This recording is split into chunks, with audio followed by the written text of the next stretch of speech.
Hi, welcome back. If you haven't watched part 1 of my analysis of My Neighbor Totoro's English dubs, please do so. It'll help give context to this video. Where we last left off, My Neighbor Totoro had a lackluster DVD release in 2002 and was the final release of the streamlined dub. In truth, the writing was on the wall for a while for the streamlined dub. On July 23, 1996, Walt Disney Studios announced a partnership with Tokuma Shoten. In this deal, Disney gained exclusive distribution rights to all Hayao Miyazaki films, and included on that list was My Neighbor Totoro.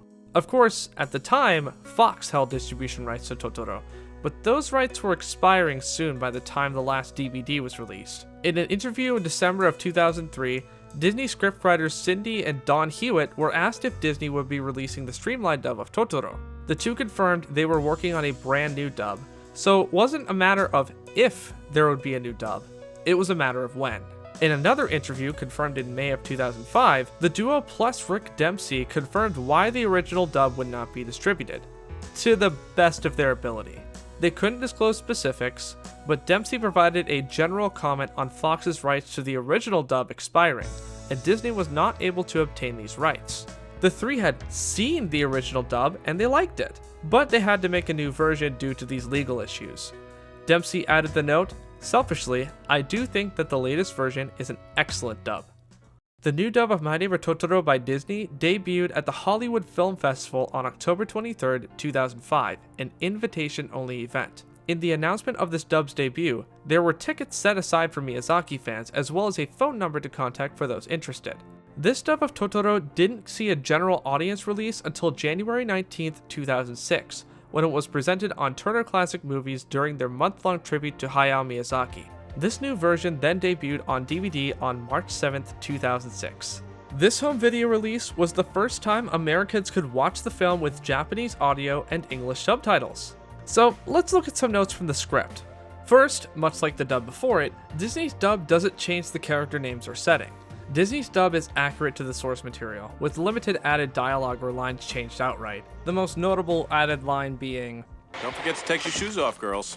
Satsuki is pronounced more like in Japanese with the whispered tsu sound. However, Totoro is pronounced in a more Americanized way, like Totoro. Instead of being dust bunnies, Makuro Kurosuke are now soot gremlins. I mean, it's not wrong, they are made of soot, but soot gremlins, that's a weird name in my opinion. Much like other Ghibli dubs by Disney, this is a case of the House of Mouse flexing its star power. The lead characters of Satsuki and Mei are played by sisters Dakota and Elle Fanning respectively.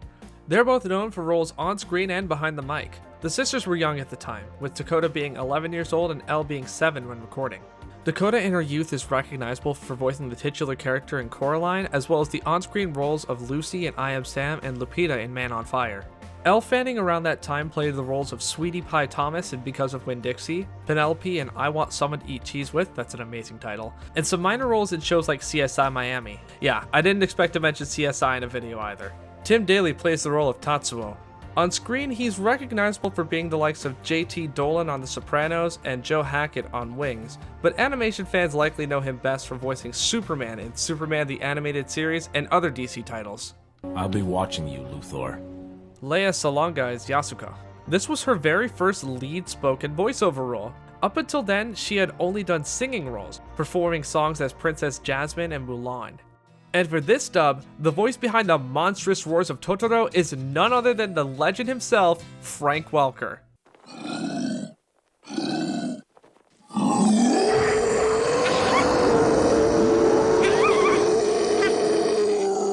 Welker should need no introduction to animation lovers, being the main voice of Fred Jones in Scooby-Doo since the original Where Are You?, Megatron in Transformers, and Garfield as of The Garfield Show. Like the streamlined dub, both the opening and ending tunes were dubbed into English, this time being by country singer and native Ohioan, Sonia Isaacs. She was hired upon recommendation from John Lasseter, former CCO of Pixar Animation Studios, as well as Walt Disney Animation and Disney Toon Studios. The lyrics in both the opening and ending are the same as the original English version, with the only difference being right beneath instead of creep beneath in the opening. But the performance is entirely different. Cassie Byram's performance was softer and better reflected the Japanese version. Isaac's performance was louder and more energetic. They're like total opposites. Hey, let's go. Hey, let's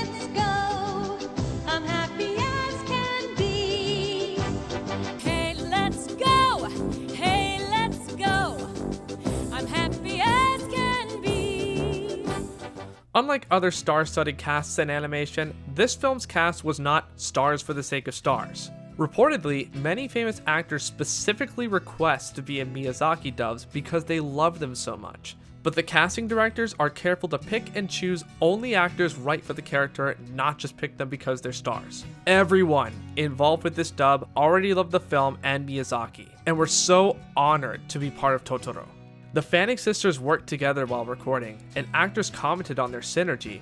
Tim Daly said when he heard their performance, he wasn't surprised to find out they were sisters in real life. Lea Salonga said hearing a child's performance helped to naturally tap into a gentle voice as if speaking to a child. Every actor was happy to be part of the cast. These kids are wonderful. You know, you want to pluck them off the screen and go, As for success, I don't think there's much to say in terms of success. It's Totoro. By this point, it became a must-watch for not just anime fans, but film fans. Roger Ebert did a follow-up in-depth review of the movie in 2001, praising it even further than he did on his TV show. Ebert added Totoro to his list of great movies. Looking at critical reviews from 2006 onward, you need to consider this is 13 years after Totoro's original debut in America.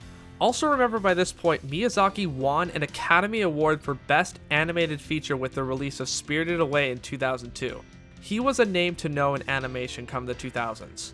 To prove the point, the film currently has a 94% on Rotten Tomatoes, with some of the bad reviews being carried over from the original 1993 release. Unlike the 90s reviews, the animation is praised across the board. Heck, virtually everything is praised across the board. It's kind of like the SNES RPG Earthbound. When it was first released, it received meh to negative reviews, but now in retrospect, it has incredible reception from critics. The original release's split reviews are now seen as moot point, and the game is considered as a must-play classic. And this is a very fitting comparison, as Earthbound creator Shigesato Itoi is the voice of the dad in the Japanese version of Totoro. But I suppose, given the name of my series, I should look at critics' reviews of the Disney dub. Really, many reviews don't even mention the dub, just commenting on the film on its own. But to quote some reviews that do mention it, Sam Adams of the AV Club echoes my own thoughts. Though some of Disney's dubs fall victim to the unfortunate trend in American animation of casting name actors regardless of their affinity to the part, this one was sensitively created. James Berardinelli of Real Views had an okay opinion about this dub. It's not bad, but the changes to the Japanese wording and occasionally shrill voice work will bother purists. Austin Trunick had a pretty spicy comparison, calling the Disney dub stellar and referring to the older streamlined dub as being the poorer one. Why would you say something so controversial yet so brave? And lastly, Christopher Runyon of Movie Mezzanine talked a bit about the streamlined dub, saying it doesn't entirely hold up today, but has its own charms and worked well enough for me as a kid. And this ties into a big point between fans. Which dub is better? This is one debate I see people get as passionate about, if not more passionate about, than debates about Dragon Ball Z dubs, and that's saying something. From what I gather based on opinions online and people I know in real life, it usually comes down to which one did you see first. I'm in my 20s, and a lot of people my age saw the streamlined dub on VHS when they were kids. I didn't see My Neighbor Totoro beginning to end until I was an adult, so when I saw it, I saw the Disney dub on DVD, and I loved it. I still do. Both dubs are good in their own right. They're both done by talented casts with a clear love of the source material, but I personally prefer the Disney dub. Maybe that's just the impact this movie has on people. Viewers get attached to hearing either Lisa Michelson and Cheryl Chase or the Fanning sisters. I have no idea, this is just what I see based on opinions and discussion from fans. But watch whichever one you like, it's all subjective. It's not like one version is going to drastically alter your experience with cut footage or a different soundtrack or something. Personally though, when I revisit the film, I watch it in Japanese. Part of that is probably because, as I mentioned, Shigesato Itoi is the voice of Tatsuo, and I'm a huge fan of the Mother series. But real talk, I've seen this movie a minimum of 6 times across the 3 versions working on these videos. I'm ready to move on to the next episode. Either way, Totoro has left an imprint on viewers and creators. The film's success, fame, and influence can't be overstated. It's been referenced and parodied in American pop culture like Bob's Burgers, The Simpsons, South Park, and recently Rick and Morty. Totoro even made an appearance in Toy Story 3 as one of Bonnie's toys. Totoro did not return in Toy Story 4, apparently due to licensing reasons. If you've reached this point and haven't yet seen My Neighbor Totoro, well, thanks for sticking around for the story. And if you want to see it for yourself, the Disney English dub and Japanese original are widely available. If you want to watch the streamlined dub, well, it's not as easily available legally.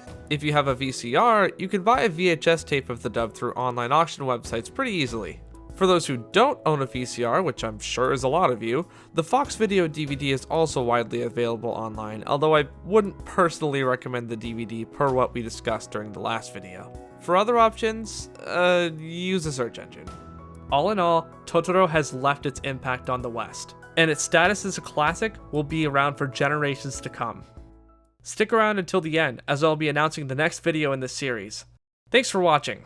I hope you enjoyed this look at the English dubs of Totoro. Please leave a like, subscribe, and leave in the comments what did you think of the dubs of My Neighbor Totoro? When did you first see this fuzzy giant? What else would you like to see in this series? I'm always listening to your suggestions. Shout out to my supporters on Patreon and subscribers on Twitch on screen now. Patrons and Twitch subscribers get to see my videos the day before they're uploaded, if not earlier. So if you want to see my stuff early, gain access to my exclusive Discord server, and have your names on a video, please consider joining. Until next time, take care. Gigi, climb up and turn on the radio. I don't think I can handle it. Can you do it?